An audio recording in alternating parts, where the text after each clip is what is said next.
خدا 5 موشکت بیدە. سیروان سەمەد پێشمەرگەیەکی ڕزگاربووی موشەکبارانکراوی فرقەی هەفتی پیادەی هێزی پێشمەرگەیە لە سپیلکی سەر بە قەزای خەلیفان. باس لە ساتی موشەکبارانکردنی بارەگاکەیان دەکات کە بە 6 موشەکی بالیستی ئێران کرانە ئامانج و 6 پێشمەرگە شەهید و 30 پێشمەرگەی دیکەش بریندار بوون. طبیعی وەکی هەر پێشمەرگەیەکی ئەم لۆج بەخۆ بووین شوێدی مەتەوەقع ناتکرد تشتێکی وەبسەمە بێت. سعات 2 تشتێکی شەوێ بوو یعنی 5 موشک هاتنەمە 5 موشک هاتنەمە طبیعی ماش طبیعی وەرگرت. احتیمالا من باشتر بزان ورا پێشمەرگەی چییە.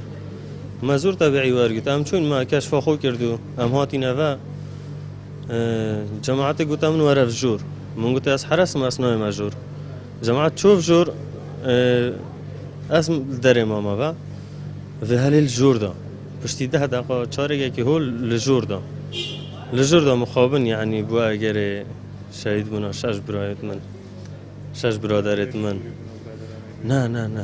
ne heyekî li cêkî bû bes sıdfa wê gavê wextê em çûyn ev jor cemaat xir çûbûne nik sêyarê rawista bûn nisîbîş bes sêyarê da li sêyarê da her 6 şehîd bûn. مخابن یعنی مەدوو بریندارەتەیت باش نینە. لە هێرشا موچەچیەکەی شەوی ڕابردوو بۆ سەربارەگای فرقەی هەفتی پیادەی دەڤەری یەک و هێزی فرقەی 5 پیادەی هێزی پێشمەرگە لە سپیلک هەر یەک لە کەیوان مزەفەر و ڕێبەر عەبدوڵڵا و ڕامین ئۆرەماری و پشتیوان مەلا موسا و شەهاب بریندار و زکری شاکر بێخشاشی لە هێزەکانی پێشمەرگە کە خەڵکی سنووری ئیدارەی سۆرانن شەهید بوون.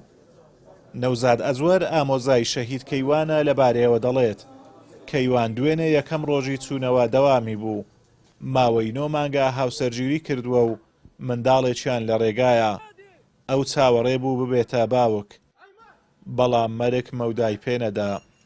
شەهید کەیوان دوێنێکە یەکەم ڕۆژی دەوامی بوو دوێنێکە چۆ دەوام بەداخەوە سعات 3:30 شەو خەبەرن پێگەیشت کە فرقەی عەفتی لیوای عەفت بۆمباران کراوە ئەو سەرەتا تەلەفۆن لەگەڵ کرد وتیان بریندارە قسەی کرد و تاق نێزی خەلیفان بەڵام کە گەیشتینەوە سۆران بەداخەوە لە نەخۆشخانەتەوە بوو بەڵێ خێزاندارە 9 مانگە خێزانی پێکیناوە و چاوەڕێ بوو ببیت بە باوک مناڵەشی لە ڕێگایە 2-3 مانگە بێت بەڵام بەداخەوە ئەو ئاواتەی ناتە دی و نەیتوانی مناڵەکەی ببێنێت.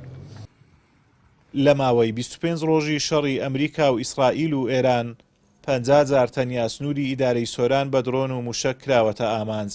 سەدان هێرشی دیکە کراونەتە سەر هەولێر و سلێمانی و چەندین شار و شارۆچکەی دیکە بەهۆیانەوە زیانی گیانی و مادی کەوتونەتەوە.